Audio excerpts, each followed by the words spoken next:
Alright guys, we're back with the Miata. This is my 1990 Miata that I picked up for super cheap, and I've been slowly restoring it or repairing things and just making it an all-around better vehicle.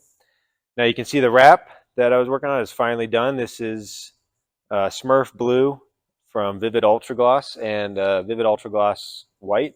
I was going for a Smurf theme. You can see the kind of the white little hat and the white little boots with the white wheels. Now, it turned out pretty good. It was my first time wrapping a car, and some things on this car made it a little difficult. I'll go into that in detail. But it's ready to get out of here, make room for other things in the shop. But I want to quickly go over some of the mechanical things I did and some of the plans I have for it in the future. So let's take a look. No faith. Oh, I have faith in you, but this isn't a junkyard. This is a garage. Hey, pop the hood. Pop the hood? Pop the hood.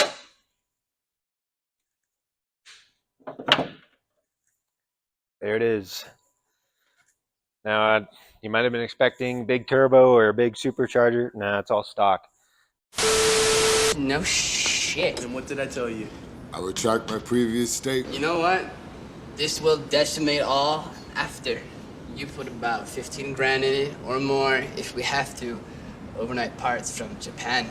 We'll put it on my tab at Harris. Yes! So super slow, but I do have a supercharger in the works. So I'm repairing an M45 Eaton supercharger. It's not that big, only like 7 PSI max, but it does make the car a lot more fun. But the snout needed a rebuild, the bearings were gone. So rebuilding that's taking a little while. So I put it all back to stock just to get it driving and to get it registered with the emissions test. That's the big thing here. I don't know, they've been kicking my butt on that lately. So hopefully all the repairs I've done will fix that. So here's some of the things. I went in and did a new oil pan gasket. So I had taken the engine out to do the clutch and some other things. Did new oil pan gasket, new front end seals and pulleys and all that stuff, new timing belt, new gaskets on the exhaust and the intake, did a new exhaust system all the way through, let it breathe a little more. You can see the new headers in there. I did new brake master cylinder, a new clutch master cylinder, which leaked. That's why it's in a plastic bag. I'm paranoid of this new one I got, but it seems to be doing okay now. Now this thing I've been walking over all awkwardly, this is the new bumper. Now this is the Racing Beat fiberglass bumper.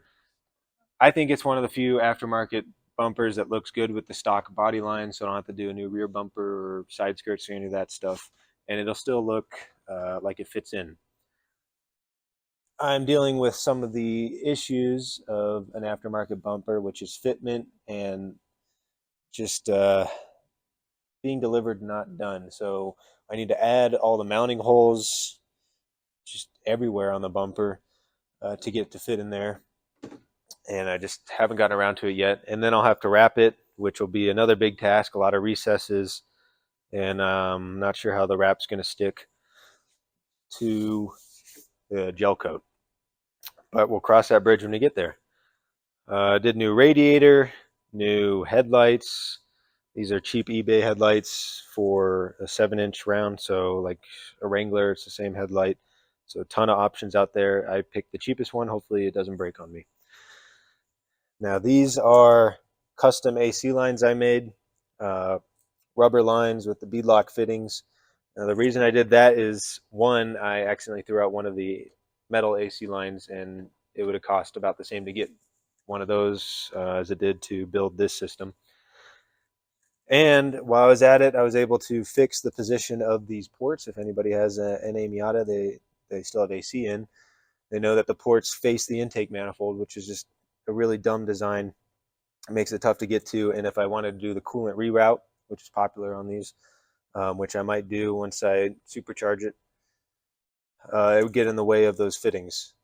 So I was able to fix that, and now I can move them around as I need. They're not in the way all the time, which is pretty nice. Now you'll notice that these aren't stock mirrors. I think they look pretty good. They're one of the few options out there for replacement mirrors that weren't OEM, because OEM's pretty expensive. So what happened to my mirrors is the internals just broke. They rusted out and crumbled, and when that happens, the entire mirror just starts flailing about on its swivel. If anybody's familiar with the way the stock NA mirrors work.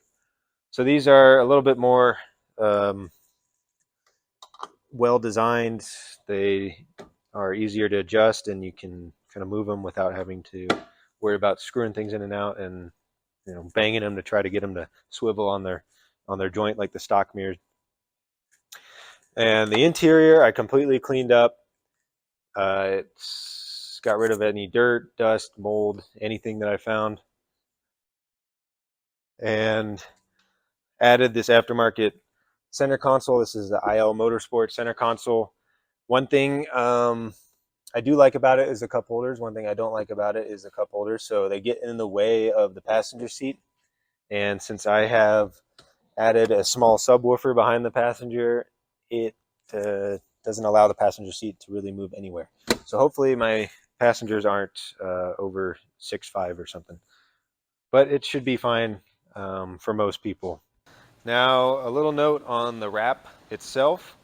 So this wasn't too difficult of a car in general, but this is Vivid Ultra Gloss, which is a little harder than some of the thin wraps out there, the kind of matte thin wraps. So this looks pretty good, almost like paint, but it's just harder to stretch and harder to lay down.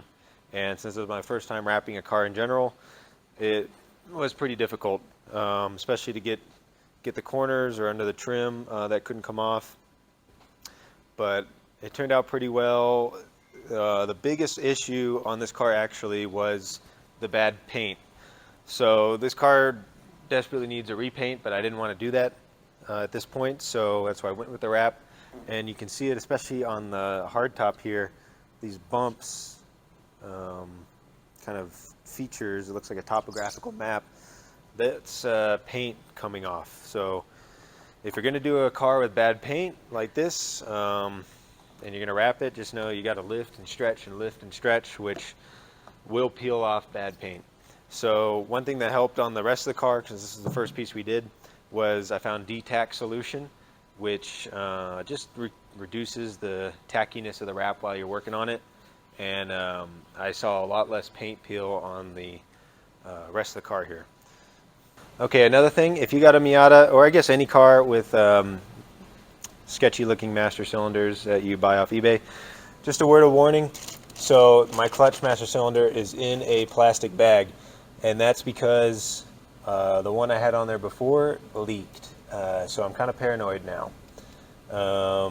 And it leaked not at the actual seal, but at there's another foot coming off the reservoir that goes in the master cylinder. I'm not sure why, but it was dribbling out of there.